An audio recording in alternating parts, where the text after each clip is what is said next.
Ladies and gentlemen, welcome to 5 Minutes for Fighting. We have an incredible guest today. We have Puna Soriano. How are you doing, sir? How are you? I'm good. I'm good. Glad to be here. Thank you for having me. Yeah, of course. So we're gonna put the name of the game is 5 Minutes for Fighting. We're gonna put 5 minutes on the clock. I'm gonna ask you as many questions as I can. Once the timer is up, you're good to go. You ready to go? Let's get it. All right. So, how are you feeling about things after your big win over Dolce Lungimbula? I know that you were coming off of two losses, but you seem to really put things together. How are you feeling about how your UFC career is going after putting that win together? I feel good. The crazy thing is, I was just talking about this with my girlfriend or my fiance now.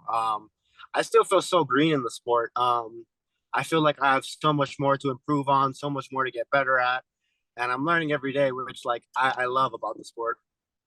Yeah. Um, you really see just from watching it, you really seem to put things together, and now you face Roman Kopylov next week at UFC Fight Night. How do you see things playing out in that fight, and what sort of adjustments have you made in your game? Yeah, I see it as a good fight. He is good everywhere. He's a tough opponent. I have a lot of respect for these guys from Russia. And I just see a fight where I'm the bad draw. I see that for every fight I'm in. I'm the bad draw. I'm the guy no one wants to fight. And I'm the bad draw because I'm going to go out there and fight these guys as hard as I can, put the pressure on them every minute of the fight, and just be on them. Right now, you obviously your background is in wrestling. What advantages do you think that you have over Roman in this fight? Um, I'm trying to put it all together. Like you said, I do have a background in wrestling, which I don't even really use, which is I should, but Right. I'm just been trying to put everything together more with every fight, trying to add a little more, add a little more, add a little more, and Yeah. go from.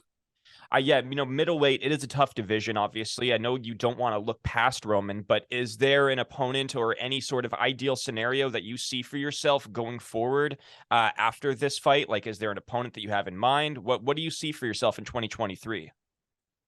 Man, I can't even. I still feel like I'm stuck in 2022. I have unfinished business, and Yeah. not even like a grudge or a gripe with Roman or anything. It's just that this is just business I've been working on in 2022, and I feel like the new year doesn't start until the 15th after the fight. Right. So everything's on all focused on Roman first, and then. But if I had to say something, it's just I'm looking forward to putting together spectacular wins, and that's it. Yeah.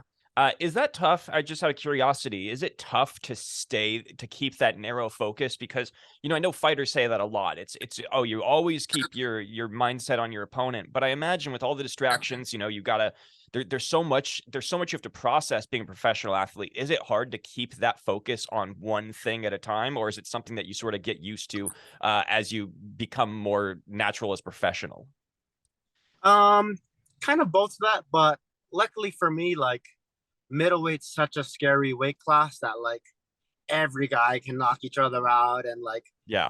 just that fear alone, I'm like, oh, I gotta stay focused on this guy.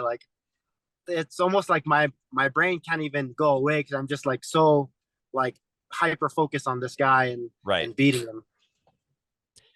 Now, I want to shift gears a little bit. You were a state champion wrestler in your home state of Hawaii. Your MMA roots started in Hawaii. Just out of curiosity, how have your Hawaiian roots helped you in your chosen career path? It's kind of funny. They always talk about Hawaiian warrior culture and things like that, and I guess I had little glimpses of it throughout my athletic career in wrestling. And not to toot my own horn, but I was a judo state champ too. But Right, right, right. No, I did. I know I that. I had knew that. I had little glimpses of it there of the warrior spirit. Right. Um, but it's just something I guess it's embedded in you when you grow up there. I grew up as the nicest guy in the world, still am. I hope, and Yeah. I just think that growing up there, it just grows in you somehow without even knowing. Yeah. You guys have had some of the best fighters that have ever stepped into the octagon. I Mhm. just out your personal opinion, who is the best fighter? Do you consider to be the best fighter to ever come out of Hawaii? I mean, you've got BJ Penn, you got Max Holloway, Yancy Medeiros, you even got Brad Teixeira, you got yourself. Who do you consider to be the GOAT of Hawaiian MMA? I mean, I feel like it's kind of hard to answer that without, in a way, disrespecting the other Sure. guys. But like, Yeah, yeah, yeah. uh, like first and foremost, the OG, like BJ Penn, you gotta give BJ like the respect he deserves. Um, when I first flew up to Vegas, I flew up with like BJ Penn's How to Fight MMA like instructional book. I can't find it. I don't know where I put it. It's somewhere in my house, Right. but it's a cool like BJ Penn MMA book. But at the same time, like you cannot put down what Max has done. Like Max is amazing, and he keeps getting better every fight. It's insane. Yeah. Well, I think that you can't go wrong with either answer. And I appreciate you answering that question. But so we are out of time. The timer has gone off, but the last question I'll ask you, if you could have lived another life, you know, chosen career path as a fighter, it's not an easy path. If you could have lived another life and if you weren't a fighter, what would you have been? I think no matter what path I've chose, I would have led into fighting.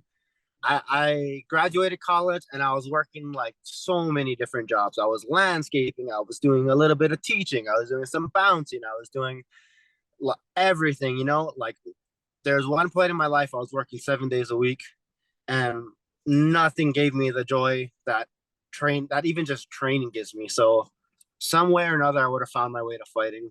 Yeah.